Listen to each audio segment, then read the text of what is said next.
আজকে আবার জামাই ষষ্ঠী। আমি মাঠে গিয়েছিলাম, মাঠ থেকে এলাম, একটু লেট হয়ে গেছিলো। ও তো সবাইকার খাওয়া হয়ে গেছে। এখন আমি খেতে বসেছি।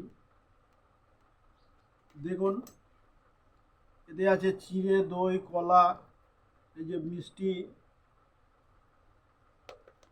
কারা কারা জামাই ষষ্ঠী খেতে ভালোবাসেন আর যারা খেতে ভালোবাসেন না তারা কমেন্ট করে অবশ্যই জানাবেন।